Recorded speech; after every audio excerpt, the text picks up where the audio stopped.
तमिलनाडु में डीएमके अब बीजेपी से आर पार की लड़ाई के मूड में आ गई है। अब तक सीएम स्टालिन हिंदी थोपने का ही विरोध कर रहे थे, अब इसमें परिसीमन का मुद्दा भी जुड़ गया है। अपने एक नए वीडियो संदेश में स्टालिन ने राज्य की जनता से बड़ा आह्वान किया है। देखिए ये रिपोर्ट। तमिलनाडु के सीएम एमके स्टालिन 1 मार्च यानी शनिवार को एक बड़ी जनसभा करने जा रहे हैं, जिसमें बीजेपी से आर पार की लड़ाई का ऐलान होगा। स्टालिन ने एक नया वीडियो संदेश जारी कर भाषा विवाद और परिसीमन मुद्दे पर सबका साथ मांगा है। उन्होंने केंद्र की 3 लैंग्वेज पॉलिसी की मुखालफत की है। साथ ही तमिलनाडु की जनता को संबोधित करते हुए कहा कि वो 1 मार्च को अपने जन्मदिन पर एक बड़ी जनसभा करेंगे और अपनी सरकार की उपलब्धियों के बारे में बताएंगे। सीएम एमके स्टालिन ने कहा कि आज तमिलनाडु 2 महत्वपूर्ण चुनौतियों का सामना कर रहा है। भाषा युद्ध, जो हमारी जीवन रेखा है, और परिसीमन के खिलाफ लड़ाई, जो हमारा अधिकार है। मैं आपसे ईमानदारी से आग्रह करता हूं कि आप हमारी लड़ाई का असली सार लोगों तक पहुंचाएं। परिसीमन को स्टालिन ने राज्य के स्वाभिमान से जोड़ते हुए कहा कि निर्वाचन क्षेत्र परिसीमन सीधे हमारे राज्य के स्वाभिमान, सामाजिक न्याय और लोगों के लिए कल्याणकारी योजनाओं को प्रभावित करता है।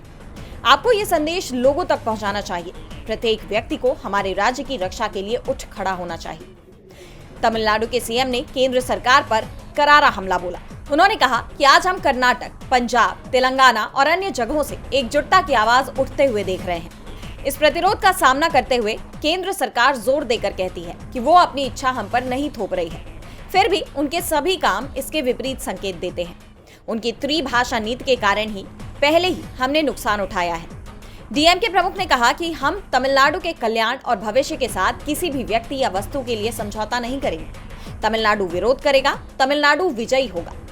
बता दें कि डीएमके सरकार का दावा है कि केंद्र राष्ट्रीय शिक्षा नीति यानी एनईपी के तहत 3 भाषा नीति उन पर थोपना चाह रही है। गुरुवार को भी उन्होंने एक पोस्ट में लिखा था कि हिंदी एक मुखौटा है, जबकि संस्कृत इसका छिपा हुआ चेहरा है। अन्य राज्यों से आए मेरे प्रिय बहनों और भाइयों, कभी सोचा है कि हिंदी ने कितनी भारतीय भाषाओं को निगल लिया?